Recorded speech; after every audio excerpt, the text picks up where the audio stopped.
Cuando se trata de crear historias, Oriente y Occidente tienen sensibilidades y filosofías distintas, y conforme se abren paso nuevos medios, afloran nuevas formas de contar historias y crear universos. Pero los héroes siempre permanecen. En este caso hablaremos de dos medios muy distintos que sin embargo han colisionado a recientes años. Las páginas con viñetas y la arena virtual. Entra a Hero Watch episodio 4. Cómics y juegos de peleas. Los superhéroes surgen a finales de los años 30, producto de varias influencias, pero se especula que respondían a la necesidad de una mitología, dioses y héroes sobrehumanos. Los fighting games mucho después, con diversas influencias de las que destaca el cine de artes marciales, mismo que se basa en la tradición de Oriente y una confluencia de folclore y filosofías de combate. En general, ambos tienen en común tratarse de personajes con capacidades por encima de lo normal, grandes poderes, sus propias metas, rivales y villanos, y a partir de 1987, con el lanzamiento de Street Fighter, también un trasfondo, una historia y la creación de un universo. A continuación veremos varios parecidos entre estos dos medios heroicos. Temas. En cuanto a la historia, estos dos medios tienen una fórmula clásica. En los cómics de superhéroes es luchar contra el mal, mientras que en los juegos de peleas la historia típica consiste en un torneo de artes marciales que al final no es lo que parece. Cada juego de peleas tiene un sabor especial.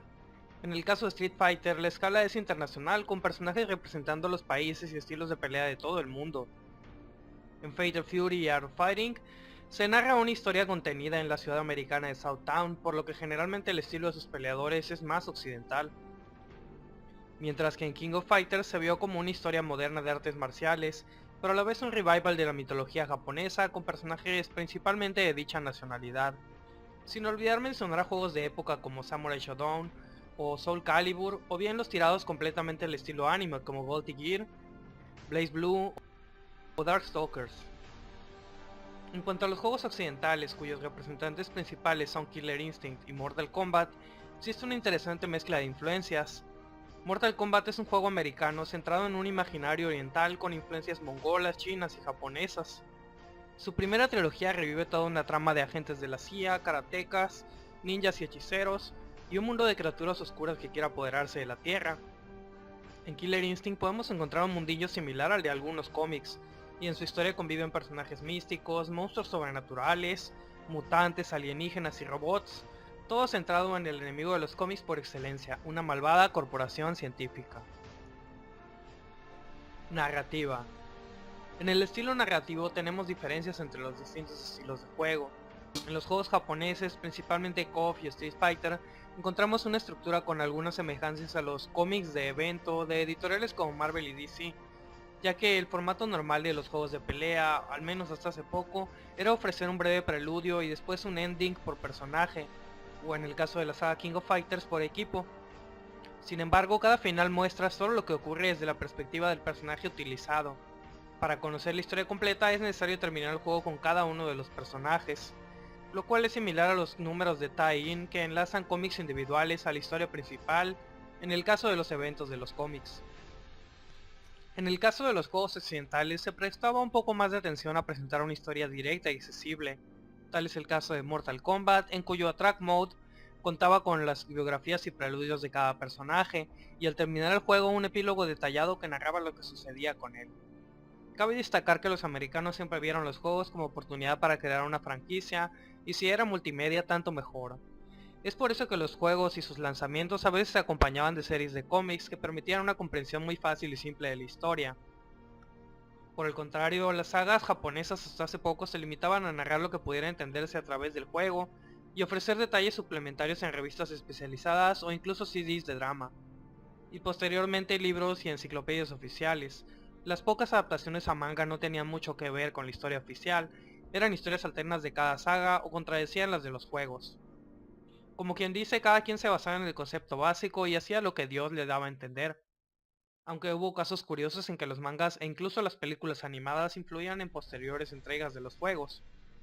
Un ejemplo muy claro que muestra la fortaleza en la narrativa de un medio y las debilidades del otro es observando los crossovers entre juegos de varias compañías. Mientras Mortal Kombat vs DC Universe tiene una historia completa, no por eso buena, y contada a detalle como en un cómic, juegos como Marvel vs. Capcom carecen virtualmente de cualquier clase de argumento o explicación. Son el claro ejemplo de la debilidad en la narrativa de los juegos de pelea, tanto así que de la supuesta serie de cómics de 12 números prometida por Marvel antes del lanzamiento de Marvel vs. Capcom 3, contamos con un pequeño cómic de preludio y hasta ahí. Personajes. Los personajes de los cómics generalmente se basan en ciencia ficción, alienígenas, mutantes o personas que por alguna razón se volvieron sobrehumanas. A pesar de esto, existen héroes sin poderes, principalmente los llamados vigilantes, y algún que otro ser mágico. En los juegos de pelea tradicionales el énfasis está siempre en los artes de lucha tradicionales. Los personajes de Capcom o SNK suelen ser artistas marciales. Nunca faltan los karatecas, los de Kung Fu, los Taekwondo-in, algún Muay Thai, un luchador o un boxeador. Muchos de los personajes pueden dominar el arte espiritual del Ki para acceder a poderes sobrehumanos y técnicas asombrosas. Pero también hay poderes más misteriosos como técnicas malditas, artes ninja, poderes psíquicos, mágicos o espirituales, peleadores basados en armas o incluso gadgets o alguna tecnología, o simplemente técnicas inexplicables o desconocidas. Otras sagas como Tekken, Dead or Alive o Virtua Fighter tienen un estilo más aterrizado con temas más cinematográficos y generalmente menos fantásticos, solo con ciertos casos raros por ahí. Sin embargo, es curioso cómo con el pasar del tiempo todas estas sagas van incorporando más elementos de la trama que parecen sacados de cualquier cómic. En los juegos intermedios de KOF, el protagonista Kyo Kusanagi es clonado para crear un ejército capaz de dominar al mundo, y se termina dando origen a personajes quiméricos o mutantes, como K-Dash, Gula y K-49, quienes fácilmente podrían formar parte de los X-Men. Sin duda, un cambio tremendo en comparación con la trama de artes marciales y mitología japonesa que la saga había llevado hasta entonces. En el caso de Street Fighter, la serie de Street Fighter 3 trataba sobre temas parecidos de manipulación genética, e incluso podemos jugar con auténticos robots y mutantes por primera vez en la saga. En ese caso encontramos a Q, Necro o 12, y a más recientes fechas a la saga se le dio un giro con la trama de Zed y su organización Sin en Street Fighter 4. Mortal Kombat ha sido siempre un poco de chile, de dulce y de manteca, pero es imposible no recordar en su tercera entrega la trama de la invasión a la Tierra, que parece un evento de cualquier cómic, con la aparición de ninjas cibernéticos como Cyrax y Sector. Si bien las dos grandes de los juegos de pelea en Japón, Capcom y SNK, comparables a Marvel y DC en cuanto a cómic americano por varias razones, no solían hasta hace poco narrar sus historias a detalle, lo compensaban con el carisma y la identidad de sus personajes, los cuales tienen una motivación, personalidad y forma de ser tan claras e identificables que es imposible confundir a uno con el otro. En los juegos americanos, por el contrario, los personajes son monotemáticos, y en el caso de Mortal Kombat, por ejemplo, esto se debe a la seriedad de la historia, donde no podemos contar con personajes muy alegres o ensimismados por la cantidad de brutalidades que vemos en pantalla. Universos compartidos. Los juegos de pelea también siguieron con el tiempo una tendencia que fue la de crear universos compartidos al igual que los cómics. Esto da comienzo con el juego de Final Fight, que originalmente sería llamado Street Fighter 89, pero luego se convirtió en una saga aparte. Aunque en Final Fight encontraríamos cameos de personajes de Street Fighter, el verdadero universo compartido llegaría más tarde, con el ingreso de varios personajes de Final Fight a la saga Street Fighter Alpha y sumándose oficialmente a la continuidad de la serie.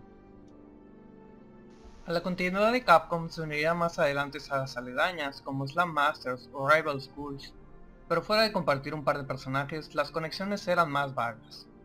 Por su parte, SNK creó una historia más a conciencia, relatando la historia del pueblo Southtown en 1991 con la saga Fatal Fury, para luego relatar los orígenes en Art of Fighting, ambientada a finales de los 70s y en la misma ciudad, y que narra el ascenso al poder del villano principal, Geese Howard.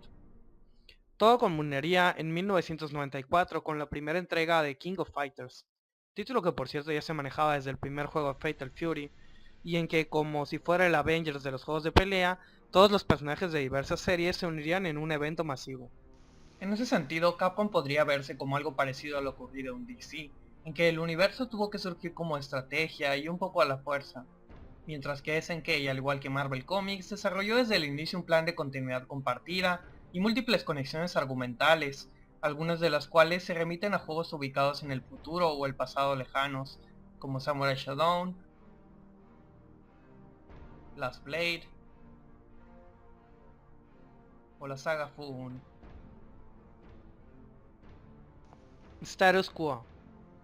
Una característica definitoria en el desarrollo de las series se observa en el hecho de que siempre se mantiene una especie de status quo, tanto en los cómics como en los juegos de peleas. Del mismo modo en que casi siempre en su historia basta con tomar el cómic del mes para reencontrarse con personajes como Bruce Wayne, Steve Rogers o Peter Parker, en todos los juegos de pelea hay personajes que no pueden faltar, así hayan pasado 20 años o más desde su creación. Con las excepciones de juegos como Soul Calibur o Tekken, la mayoría de los juegos de pelea mantienen una línea de tiempo flotante, que quiere decir que las cosas alrededor pueden cambiar, pero los personajes permanecen eternos y siempre jóvenes. Ante todo debemos recordar que la estrategia tanto en los cómics como en los videojuegos es mantener a los personajes que le dan valor a la marca. De igual forma que en los cómics no eliminan a Tony Stark porque haría bajar las ventas, retirar personajes emblemáticos de los juegos de peleas provocaría que muchos jugadores pierdan a su main y baje la popularidad. En los juegos de pelea el status quo llega a ser incluso más fuerte que en los cómics. A pesar de ver años y años de historias transcurrir, los personajes muchas veces tienen siempre su misma motivación, o su historia parece no ir a ningún lado, o en el mejor de los casos avanzar de forma muy lenta. Incluso canónicamente los juegos llegan a revivir personajes que según se nos había narrado habían muerto, bajo pretextos ridículos o muchas veces sin siquiera alguno. Todo para que el jugador siempre tenga el placer de seguir jugando con ellos, o bien enfrentándose de nuevo a esos jefes memorables que tanto reto dieron. En este aspecto, Geese, Rugal y Bison, junto con otros como Justice de Guilty Gear, vendrían a ser los maestros de la resurrección. Continuidad. Los juegos de pelea, al igual que los cómics, difícilmente tienen una línea de tiempo consistente. Esto es notorio desde Street Fighter 2, en que los personajes contaban con un año de nacimiento en sus perfiles, pero más adelante se decidió eliminar tal dato, aun si cuando contáramos desde el primer juego, Ryu y Ken probablemente ya serían casi sexagenarios. Claro está, del mismo modo que en los cómics de superhéroes, en ocasiones tenemos flash forwards o vistazos al futuro, donde se nos presenta el sucesor o posible sucesor de los personajes principales. Los juegos de pelea han llegado a dar grandes saltos en el tiempo para presentarnos a nuevos protagonistas y en ocasiones retirar planteles de juego reemplazándolos por sucesores. En estos casos podemos encontrar a Garou Mark of the Wolves, el cual es una secuela de Fatal Fury, la serie completa de Street Fighter 3, Mortal Kombat X, Soul Calibur 5, los juegos en 3D de la saga Samurai Shodown, o Group 1 Fight, ubicada en el futuro de Power Instinct. Esto sin embargo, al igual que en series de cómics como DC 1 Million o MC2, estas historias corren paralelas, o bien es un cambio temporal y tan pronto se disipa la novedad volvemos a los protagonistas clásicos. Esto tanto en los cómics como en los juegos puede llegar a ocasionar problemas o auténticas incoherencias, como el hecho de que haya personajes que sí evolucionen y otros no, o en el peor de los casos la presencia de personajes de diferentes generaciones, por razones de popularidad, y cuyas edades nunca deberían empatar y sin embargo ahí están juntos. Esto nos lleva a un recurso que tanto en los cómics como ahora en los juegos de peleas se está recurriendo a utilizar cada vez más, el cual es el reboot. Recientemente series como Mortal Kombat o King of Fighters introducen retcons y cambios en la continuidad, muchas veces justificadas por la trama del juego que cada vez se vuelve más absurda, en un intento por refrescar series cansadas tras años de argumentos y ofrecer algo más cercano a lo clásico, y que al mismo tiempo atraiga más gente. De lo único que podemos estar seguros, y esto nos lo han demostrado los años, es que tanto los cómics de superhéroes como los juegos de peleas vivirán probablemente para siempre, y seguirán siendo decenas y decenas de generaciones, las que vivan las historias inolvidables y disfruten del legado que estos asombrosos héroes han construido para todos los que soñamos con luchar y salir adelante. ¿Qué tal, Watchers? Esto ha sido todo por hoy. ¿Qué les ha parecido el tema? ¿Cuál es su opinión? Déjenla en la sección de comentarios y en nuestra página de Facebook. Y por el momento, sigan con nosotros observando al cielo.